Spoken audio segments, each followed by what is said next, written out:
전에 그런 질문을 받은 적이 있습니다. 예수 믿는 사람들은 무슨 낙으로 사느냐고, 혹시 그런 질문 받아보신 적 있으신 분도 있을 것 같습니다. 술도 안 마시고, 담배도 안 피고, 그 다음에 쉬는 날도 매일 교회 가고, 딴 사람들은 놀러 가는데, 예수 믿는 사람들은 도대체 무슨 낙으로 사냐?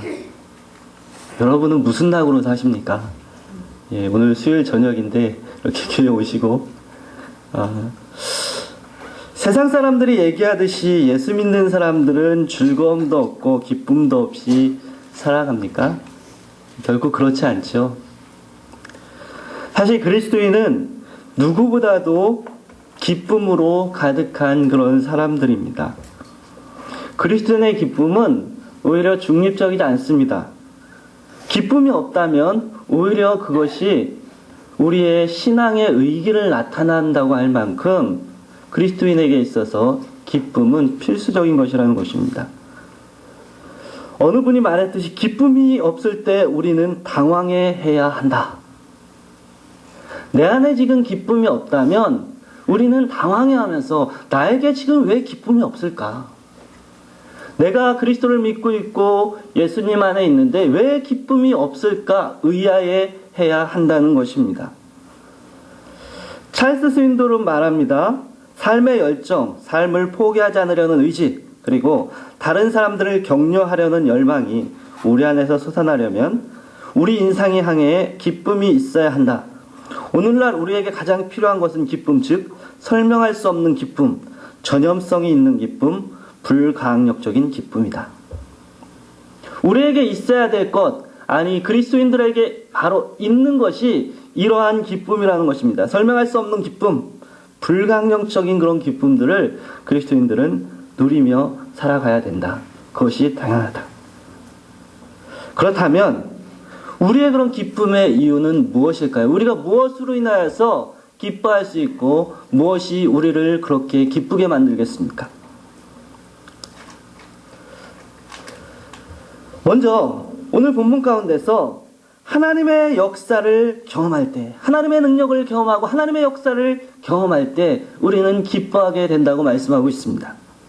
오늘 본문은 70인이 기뻐 돌아와 가로되라는 말로 시작됩니다. 10장 앞부분에서 예수님께서 70인을 파송하는 장면이 나옵니다. 각 동네 각 처소로 둘씩 짝을 지어서 예수님께서 그렇게 전도여행을 보내십니다. 이제 예수님의 그런 말씀을 따라서 각 동네에서 전도한 이들이 다시 돌아왔습니다. 그리고 예수님께 선교보고를 하는 장면이 바로 오늘 본문의 내용입니다. 그런데 그들의 모습에 기쁨이 가득 차 있습니다. 뭔가 흥분되어 있습니다.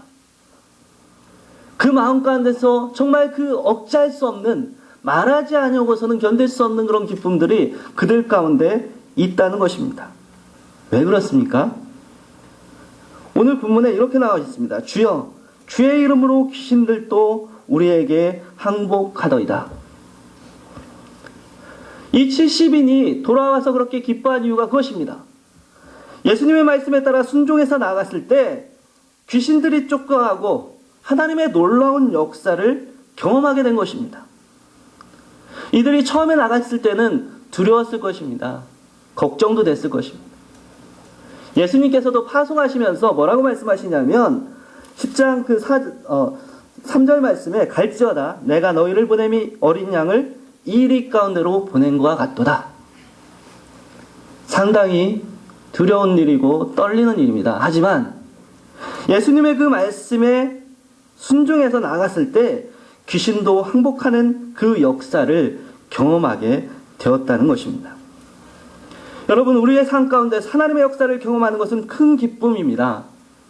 우리를 통해서 하나님의 역사가 나타나고 우리를 통해서 하나님의 놀라운 능력들이 나타나는 것들을 경험하는 것, 우리를 통해서 하나님의 나라가 확장되는 것들을 우리가 경험하는 것은 세상 사람들이 알지 못하는 기쁨을 우리 가운데서 맛보게 한다는 것입니다. 하나님께서 우리를 사용하셔서 하나님의 일들을 이루어나간다는 사실, 그것은 가슴 벅찬 일이 아닐 수 없습니다. 부족하지만 우리를 통해서 정말 아이들이 변합니다. 떨리는 마음으로 복음을 전했는데 영혼들이 돌아옵니다. 정말 작은 전단지 하나 가지고 나가고 사용리 가지고 나가는데 과연 이것을 통해서 전도되어질 수 있을까? 그런데 말씀에 의지하여서 나가서 전했을 때 영접하고 교회로 오고 돌아오는 일들이 있더라는 것입니다. 또한 우리가 주님 앞에 무릎 꿇고 기도했더니 우리의 문제가 해결되어지고 주님께서 기도의 응답을 그렇게 주셨을 때 우리는 제자들이 느꼈던 그러한 기쁨들을 누리게 된다는 것입니다. 하나님의 역사를 그렇게 경험하고 하나님께서 우리의 삶 가운데서 어떤 일을 행하는가를 그렇게 보게 될 때에 우리는 세상 사람들이 말하는 그 낙과는 비교할 수 없는 그런 기쁨을 맛볼 수 있다는 것이죠. 그런데 이러한 기쁨은 그저 오는 것 같지는 않습니다. 이 70인이 그냥 이 큰 기쁨을 가지고 돌아온 것 같지는 않습니다. 이러한 기쁨은 순종의 발걸음을 옮겨서 열심히 그 주님의 일을 감당할 때 얻을 수 있습니다. 만약에 이 70인이 두렵다고 부족하다고 나는 아직 준비가 되지 않았다. 내가 어떻게 나가겠는가라고 말하면서 나가기를 주저했다면 가기를 주저했다면 결코 이런 기쁨을 맛보지 못했을 것입니다. 또한 가기는 가지만 어쩔 수 없이 가기는 가지만 대충 시간만 보내고 왔다면 또한 이런 기쁨을 맛보지 못했을 것입니다. 두렵기도 하고 부족하기도 하지만 말씀을 의지해서 가고 먼저는 가는 것이 중요하겠죠. 가지 않고서는 아무 일도 일어나지 않습니다. 말씀에 의지해서 발걸음을 떼어놓고 그리고 가서 부족하지만 내가 아직 준비되지 못한 그런 부분들도 많이 있지만 최선을 다해서 열심히 주님의 일을 감당했을 때 놀라운 하나님의 그런 역사를 경험하는 그런 큰 기쁨을 맛보게 되었다는 것입니다. 여러분, 가야 됩니다. 우리 주일 말씀에서 작은 떠남의 연습들이 큰 떠남을 이룰 수 있다는 그런 말씀을 들었습니다. 그 말씀처럼 우리의 그런 작은 순종의 연습을 하다 보면 큰 순종도 할 수 있게 됩니다. 그리고 그렇게 하다 보면 그 가운데서 우리는 세상이 알 수 없는, 세상이 말하는 것보다 정말 측정할 수 없는 그런 큰 기쁨을 우리도 누리게 될 것이라는 사실입니다. 이렇게 주님의 그런 역사를 경험하고 하나님의 능력을 체험하게 될 때 우리 안에 기쁨이 있습니다. 두 번째는 우리의 이름이 하늘에 기록된 것으로 인한 기쁨입니다. 20절 말씀에 주님께서 말씀하십니다. 그러나 귀신들이 너희에게 항복하는 것으로 기뻐하지 말고 너희 이름이 하늘에 기록된 것으로 기뻐하라. 70인의 그런 사람들이 흥분하고 정말 기쁨에 가득 차서 나온 그런 것들은 어떻게 보면 그들에게 되어진 일들로 인하여서 그들이 기뻐하고 흥분하는 것입니다. 그런 70인에게 예수님은 말씀하십니다. 그래, 너희 말대로 사단이 하늘로서 번개같이 떨어지는 것을 내가 보았다. 격려해 주시는 것이죠. 내가 원수의 모든 능력을 제어할 권세를 너희에게 주었기 때문에 너희를 해할 자가 결코 없을 것이다. 그리고 나서 말씀하십니다. 그러나 귀신들이 너희에게 항복하는 것으로 기뻐하지 말고 너희 이름이 하늘에 기록된 것으로 기뻐하라. 이 말씀은 귀신들이 너희에게 항복하는 것은 기뻐할 일이 아니다. 그런 말씀이 아닙니다. 사역의 기쁨을 가지지 말라는 것은 아닐 것입니다. 오늘 주님께서 말씀하셨듯이 주님께서 우리에게 권세를 주셨고 능력을 주셨습니다. 그 주님의 그런 권세를 가지고 세상으로 나아가서 우리는 승리의 기쁨을 지속적으로 맛보며 살아가야 되고 그럴 수 있습니다. 앞으로 하나님의 역사를 지속적으로 경험하게 될 것입니다. 하지만 그러한 되어지는 일, 그 일보다도 그 사역보다도 더 근본적이고 변함없는 기쁨의 이유가 있음을 예수님께서 말씀하고 계시는 것입니다. 너희 이름이 하늘에 기록된 것으로 기뻐하라. 내 삶에 어떤 일들이 일어났느냐보다 더 큰 기쁨의 이유는 내가 어떤 사람이 되었느냐는 것입니다. 나의 존재가 어떤 존재가 되었느냐를 아는 것입니다. 우리가 하늘의 생명책에 기록된 사람이라는 사실, 주님의 그런 영원한 생명책 가운데 우리의 이름이 적혀져 있다는 사실, 그럴 자격이 없지만 우리 주님의 은혜로 말미암아서 하나님의 자녀가 되었다는 사실, 이것이 그 무엇보다도 큰 기쁨의 원천인 것입니다. 여러분, 우리의 그런 기쁨이 사라지는 이유가 무엇일까요? 굉장히 기쁨, 정말 주님께서 주시는 그런 능력을 경험하기도 하고 사역적인 성공을 하기도 하고 그렇게 기쁘기도 한데, 때때로 그런 기쁨이 사라지는 이유들이 어디에 있을까요? 내 삶에 일어난 일, 그 일에 집중하게 되고 그것에 반응하게 될 때 우리는 기쁨이 사라질 수 있다는 사실입니다. 왜냐하면 그것은 상대적일 때가 많기 때문입니다. 좋은 일이 일어나고 일이 잘 되어가고 정말 우리에게 맡겨진 그런 사역이 황성하게 그렇게 진행되어질 때는 그 일들로 인해서 기뻐하지만, 실패하고 일이 안 될 때는 그 기쁨도 사라질 수가 있다는 것입니다. 우리가 되어지는 그 일들에 집중하게 되어질 때, 또한 다른 사람과 비교해서 부족하다고 느낄 때 기쁨도 잃게 되는 때도 많이 있습니다. 나에게 좋은 일들이 많이 일어납니다. 하지만 다른 사람들은 더 좋은 일들이 일어나요. 그러면 상대적 박탈감을 갖습니다. 아, 내가 저 사람보다 좀 못한가. 좋은 일이 있음에도 불구하고, 왜냐하면 되어지는 일들에 집중하기 때문입니다. 하지만 우리의 이름이 하늘에 기록된 것, 우리의 이름이 생명책에 기록되어졌다는 이 사실은 변하지도 않고 비교의 대상도 되지 않고 비교할 수도 없습니다. 우리가 때로 실패한다 하더라도, 우리가 때로 넘어진다 하더라도, 우리가 사역에 있어서 실패한다 하더라도 이 구원의 기쁨은 빼앗아갈 수 없는 것입니다. 그러기에 구원의 기쁨은 그 어떤 것으로도 비교할 수 없는 가장 큰 기쁨인 것입니다. 여러분, 근대 선교의 아버지라 불리우는 웰리엄 캐리를 여러분이 잘 알고 계실 것입니다. 굉장히 위대한 선교사지요. 근대적인 선교를, 개신교 선교에 있어서 근대적인 선교를 최초로 그렇게 시작한 그런 사람입니다. 위대한 선교사로 기억되고 있는 이 웰리엄 캐리는 사실 많은 실패와 역경을 경험한 인물입니다. 인도로 가게 되는데 5개월간의 그런 항해 끝에 인도에 도착합니다. 인도에 도착해서도 여러 가지 환경과 또한 선교적인 상황들과 그 어려운 상황 가운데서 고생하며 지나게 됩니다. 그러면서도 열심히 그 사역들을 감당하게 되죠. 그런데 그러던 중 유달리 영리했던 그의 5째 아들 피터가 그만 죽고 맙니다. 이 일이 있고 나서 그의 아내 도로시는 거의 반미치광이가 됩니다. 가정이 어려움을 겪게 되는 것이죠.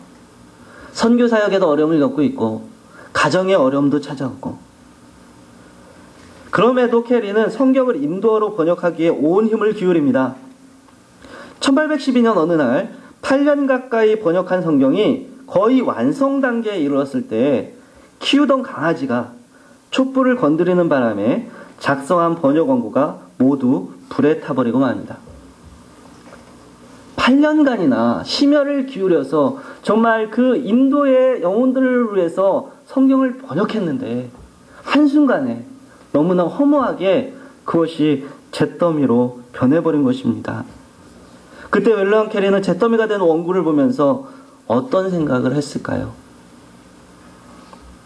캐리는 이 엄청난 파국 앞에서 하나님을 원망하기는커녕 오히려 다음과 같이 기도합니다. 하나님 감사합니다. 하나님께서 제 원고가 부족하다는 것을 아시고 다시 완전하게 번역하라고 없애신 뜻으로 알겠습니다. 그리고 다시 시작하겠습니다. 여러분, 윌리엄 캐리가 이러한 고난과 여건 가운데서도 그 주님께서 주신 그 감사와 기쁨을 잃지 않을 수 있었던 이유가 무엇일까요? 바로 그 무엇도 빼앗아갈 수 없는, 그 누구도 빼앗아갈 수 없는 구원의 기쁨이 그에게 있었기 때문입니다. 하나님의 생명책에 내 이름이 기록되어져 있다. 여러분, 우리의 이름이 생명책에 기록된 것을 기억한다면 그 무엇도 우리의 기쁨을 빼앗아가지 못할 것입니다. 주변의 그런 상황과 환경이 아무리 나를 압박한다 할지라도 우리의 이름이 하늘에 기록된 것을 우리가 기억하고 붙들고 있다면 결코 어느 누구도, 사단도 우리의 기쁨을 빼앗아갈 수 없다는 것이죠. 혹시 우리 가운데 그 구원의 기쁨을 정말 희미하게 잃어가고 있는 분은 있지 않습니까? 다윗은 이렇게 기도합니다. 주의 구원의 기쁨을 내게 회복시켜 주시옵소서. 그것이 가장 귀중하고 가장 중요하고 가장 큰, 그리고 근본적인 기쁨이기에 주님, 저에게 구원의 기쁨을 회복하여 주시옵소서. 그렇게 기도하였던 것입니다. 우리에게 이 기도가 항상 있어야 될 것입니다. 내 안에서 그 무엇보다도 다른 기쁨이 아니라 주 예수 그리스도로 인한 그 구원의 기쁨이 날마다 내 안에서 샘솟듯 솟아날 수 있도록 주님 은혜를 베풀어 주시옵소서. 다른 것이 아니라, 상황과 환경에 따라서 변하는 것이 아니라 내 안에서 그 십자가의 보혈이 날마다 흐르게 하여 주시옵소서. 구원의 기쁨이 모든 것을 이기는 힘입니다. 주님의 역사를 경험하고 주님의 그런 그 크신 구원을 우리에게 주셨다는 사실을 기억할 때 우리는 큰 기쁨을 누릴 수 있습니다. 마지막으로 우리가 깨닫게 되어질 때 우리에게 기쁨이 있다고 말씀합니다. 23절과 24절 말씀 같이 한번 읽겠습니다. 제자들을 보시며 조용히 이르시되 너희의 보는 눈은 복이 있도다. 내가 너희에게 말하노니 많은 선지자와 임금이 너희 보는 바를 보고자 하였을 때 보지 못하였으며 너희 듣는 바를 듣고자 하였을 때 듣지 못하였느니라. 너희 보는 눈은 복이 있도다. 선지자가 보기 원했던 것, 왕이 보기 원했던 것은 무엇일까요? 선지자들이 보기를 원했던 것들을 원했으나 보지 못했다고 했습니다. 그들이 보기 원했던 것, 바로 예수님이죠. 메시아입니다. 그들이 예언하고 기다렸던 것, 그분이 바로 예수님 메시아입니다. 그렇게 고대하던 예수님을 제자들은 보기에, 바로 눈앞에서 보고 듣기에 그들에게 기쁨이 있다는 것입니다. 그렇다면 이 당시에 제자들만 예수님을 보았을까요? 그렇지 않습니다. 바리새인들도 예수님을 보았고 서기관들도 예수님의 말씀을 들었습니다. 눈앞에서 똑같이 예수님의 말씀을 듣고 예수님을 보았음에도 불구하고 그런데 그들에게는 기쁨이 없었다는 사실입니다. 예수님으로 인한 그런 기쁨들이 그들에게는 없었다는 사실이죠. 왜 그들에게는 기쁨이 없었을까요? 그들도 보고 그들도 똑같은 말씀을 들었는데 왜 그들에게는 기쁨이 없었을까요? 주님께서 말씀하십니다.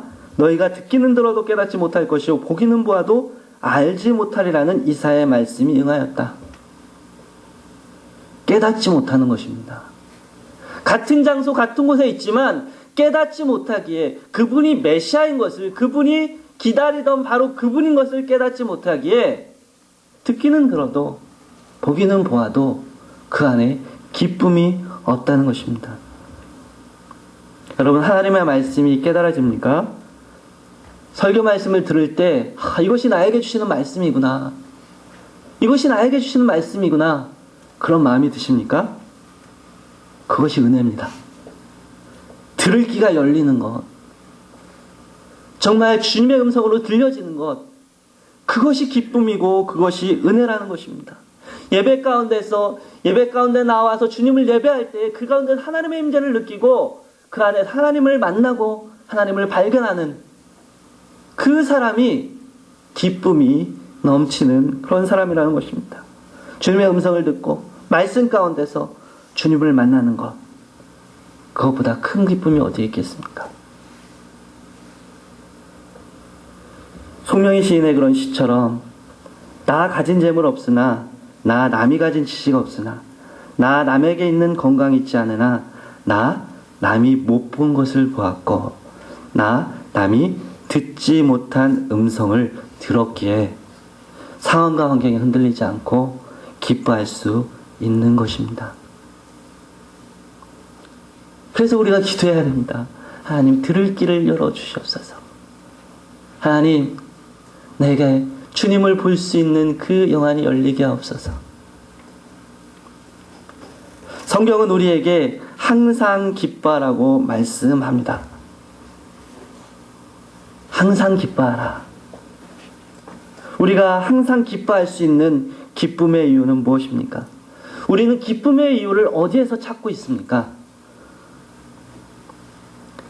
우리의 기쁨의 이유를 세상에서, 다른 곳에서 찾지 아니하고 우리를 통해 주님의 역사를 이루어가는 것으로 인하여서 기뻐하고 주님의 은혜 가운데 하나님의 말씀을 깨닫게 되는 것을 기뻐하고 무엇보다도 아무 자격이 없지만 그리고 때로 넘어지고 실패하고 주님을 가슴 아프게 하지만 십자가의 은혜로 말미암아 우리의 이름이 하늘에 기록된 것으로 인해서 정말 기쁨으로 충만한 저와 여러분이 되시기를 바랍니다. 같이 기도하겠습니다.